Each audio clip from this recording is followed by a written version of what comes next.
porque agora eu quero convidar você a prestar atenção nesse bate-papo. Inclusive, se você tem dúvida, se você pensa assim, nossa, mas e aí, saio de casa, não saio de casa, ponho máscara, não ponho máscara, que eu vejo na internet, o que eu faço? Eu vejo na televisão, onde eu vou buscar informação? Tem muita gente que está ficando doente por causa disso. A informação, ela é importante, ela é preciosa, ela é necessária. Porém, vamos ver até onde o exagero pode fazer mal? Por isso, nós vamos começar já o nosso bate-papo, conversando aqui com a doutora Karime Petermann. Como se pronuncia o seu terceiro sobrenome? Choueiri? No Brasil se fala Choueiri, mas meu pai veio do Líbano, então o nome correto, a pronúncia correta seria Chouairi. Chouairi. E o alemão, que é o Petermann, a pronúncia correta é Petermann. Petermann. Que é o lado da mãe. Karime Petermann. Chouairi. Chouairi. Mas eu sou brasileira. Não, mas é muito bem-vinda, independente da descendência, né, dos países que você representa na sua pessoa, da sua família também.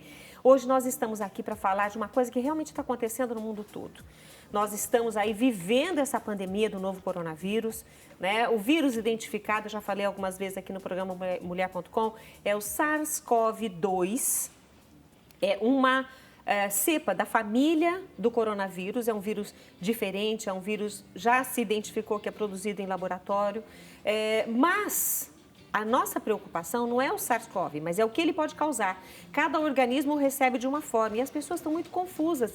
E aí, eu vou ter a Covid, porque a Covid é a doença, né, que advém das complicações do vírus no organismo.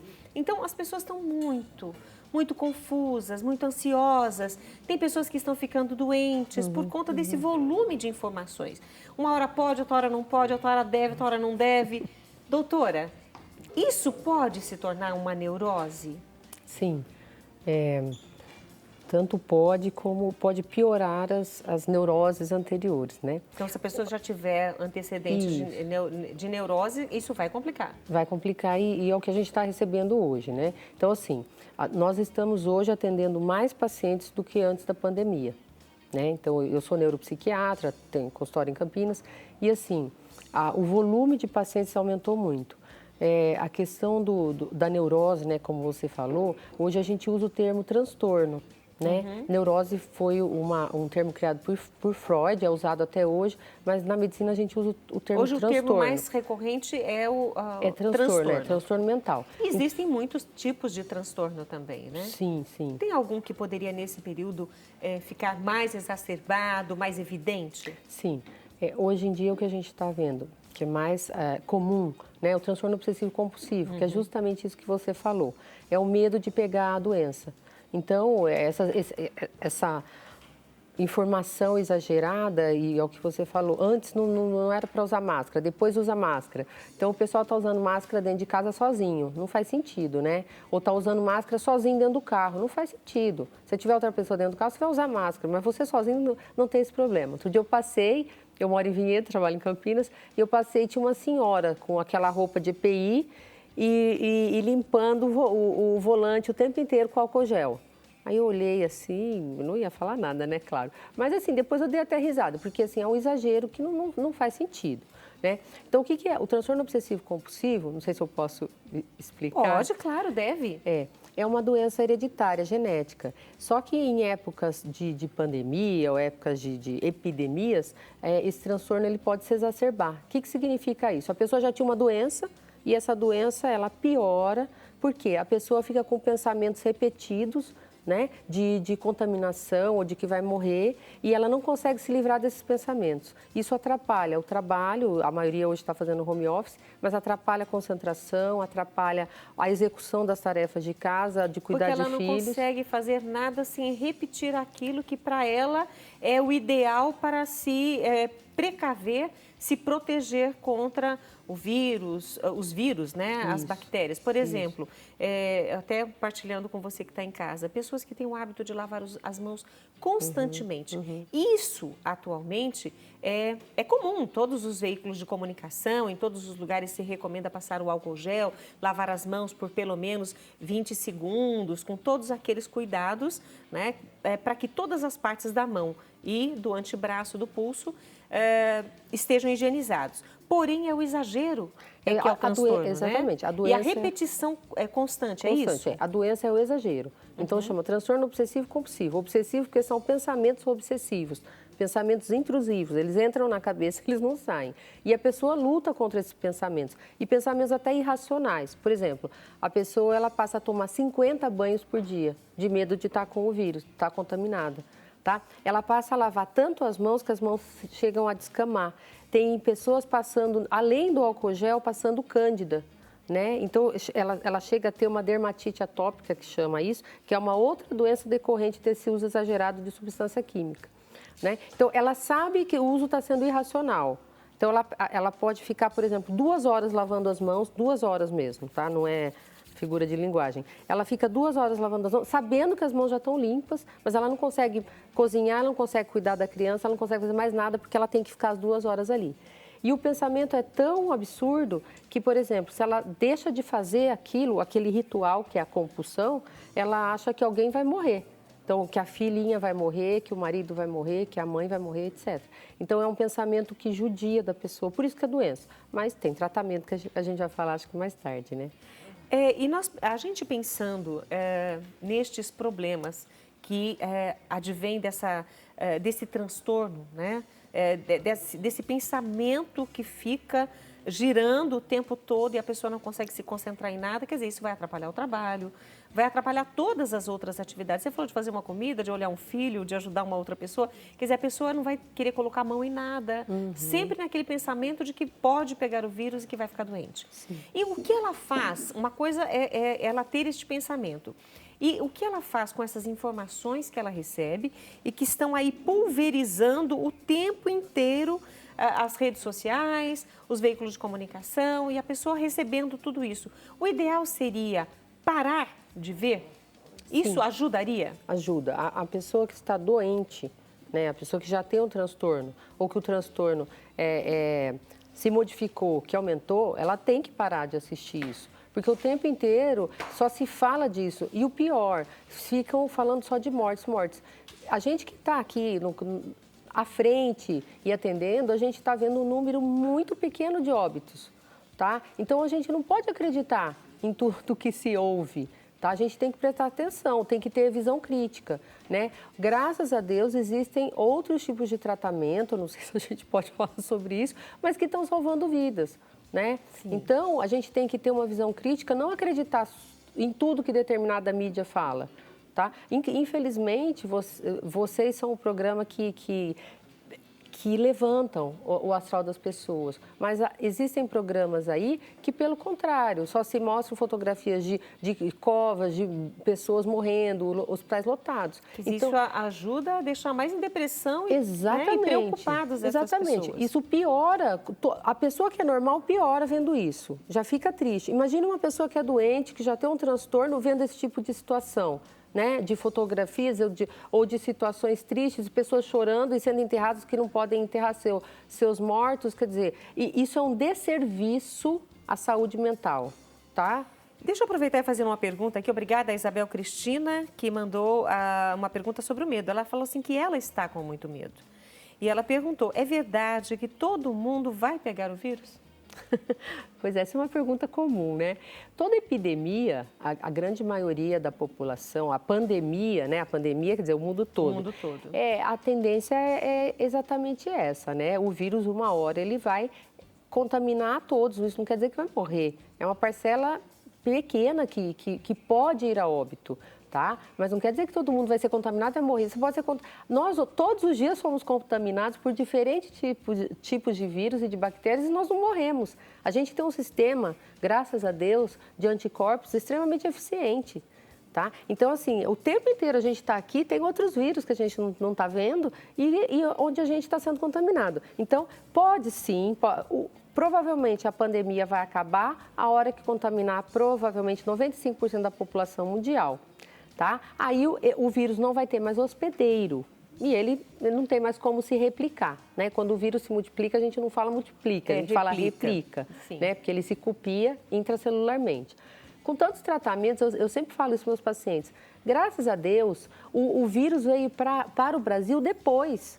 Então, depois da China, depois da Europa, ele veio depois. Então, nós temos que aprender e ouvir o que os médicos fizeram lá para salvar as pessoas. Eu gostaria de fazer uma ressalva aqui, que nós temos usado como exemplo e usamos durante um bom tempo tudo aquilo que estava acontecendo, não só na China, mas principalmente na Itália, que foi o que mais assustou a população mundial.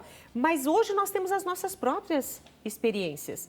Então, hoje, a comunidade médica, a comunidade de saúde, que está cuidando dessas pessoas com a Covid-19, já tem experiências, já tem dados que podem ser usados para futuros tratamentos nesse país, porque nós estamos num país tropical, então a gente não pode trazer só a experiência do frio que eles viveram lá, mas é um vírus mutante, então ele já está se adaptando também às nossas temperaturas, que agora estão mais amenas. Uma preocupação, essa preocupação da Isabel, você disse, é uma preocupação, uma pergunta recorrente, todo mundo faz essa pergunta, né? E você falou também, doutora, sobre o sistema imunológico. Então, são duas coisas que a gente deve prestar atenção. Todo mundo vai pegar o vírus? A gente não sabe. Pode ser que sim. O vírus está aí. O problema é o sistema imunológico e as pessoas de risco que devem se proteger ainda mais. É isso? Isso. O sistema imunológico que vai batalhar e brigar com esse vírus? Claro, como tudo que a gente está exposto, né? As bactérias, né? Você veja a dengue. A dengue mata, infelizmente, muito mais do que esse vírus. Com certeza. E não se fala, né? Hoje a gente tem um grande problema que é justamente essa informação muito rápida. Então, é o WhatsApp, a internet, é tudo muito rápido. Então, as pessoas se confundem, né? Hoje, eu sempre tranquilizo, porque graças a Deus, vamos copiar o que os outros fizeram que deu certo. Isso. Então, vamos lá. Tem essa médica brasileira que está na Espanha, que é uma pessoa excelente, ela fala, nos primeiros dias da doença, de tosse seca, febre, mal-estar no corpo, tá?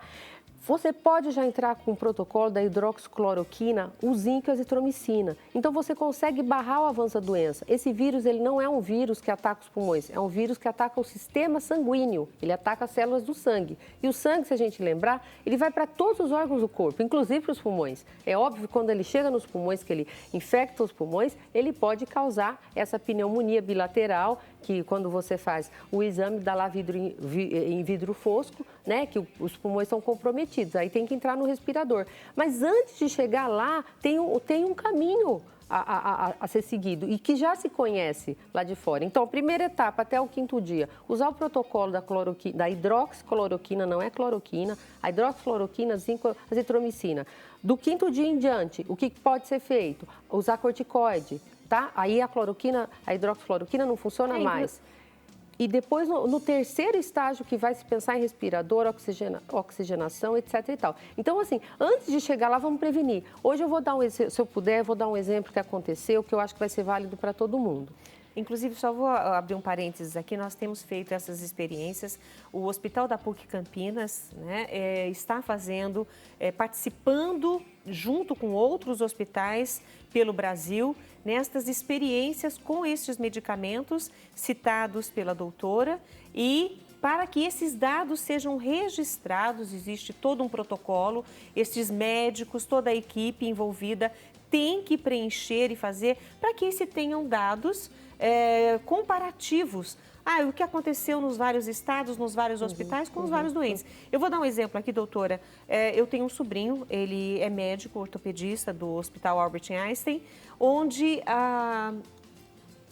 muitos pacientes que chegaram da Europa, das suas viagens de férias, foram para lá com estes problemas e ele acabou contraindo o vírus e desenvolveu a Covid-19. Ficou no isolamento em casa com uma criança de 7 e com a esposa. Só que o detalhe, ele ficou em isolamento, com todo cuidado, e o que eu quero compartilhar com vocês, para vocês entenderem que esse transtorno, essa neurose, como a gente falou no início do programa, ela tem que ser ponderada, porque ele pegou a doença, ele teve dores no corpo, teve um pouco de tosse, teve alguns dos sintomas. A filha de 7 anos só teve uma pequena dor de cabeça em um dia dos dias que ele ficou. E depois de todos os exames darem negativos dele, levou a esposa e a filha para fazer os exames. Então, ele já estava com anticorpos. A criança, né, a minha sobrinha, a Sofia, estava com anticorpos já, porque ela tinha pego, mas só teve uma dor de cabeça. E a esposa dele, a Cristiane, não pegou. E provavelmente ele tomou o protocolo. Então, aí é que provavelmente ele tomou. Eu não posso citar aqui, porque os médicos que cuidaram dele que devem ter prescrito. Isso. Mas o que eu quero dizer é que dentro de uma mesma casa, 3 pessoas tiveram contato com o vírus, uma não pegou, apesar de 2 terem pego. Então, se todo mundo vai pegar, a gente não sabe. Mas que todos nós temos que nos prevenir, doutora, isso sim. Desculpa eu ter usado esse exemplo, mas eu gostaria que a senhora finalizasse e fizesse o comentário que a senhora ia fazer. Então, vamos lá. Se a gente está no meio de um incêndio, tá? E a gente tem aqui ao lado um extintor, né? Qual é a tendência? É pegar o extintor e apagar o incêndio. Depois a gente vai ver se o extintor era da marca XYZ, se o Inmetro tinha autorizado, etc. e tal. A gente está diante de um vírus novo. Não tem como ter trabalho científico falando qual é o melhor remédio para esse vírus. Então a gente tem que usar o que está à nossa disposição. Tá? A gente tem que salvar vidas. Eu falo isso todo dia. Essa é uma responsabilidade. A gente tem que salvar, é o nosso juramento, né? Nós, como médicos, nós temos que salvar vidas. Tá? Então, não tem essa história de ficar esperando o trabalho científico XYZ. Não dá tempo. Vamos salvar. Vou contar um exemplo hoje rápido.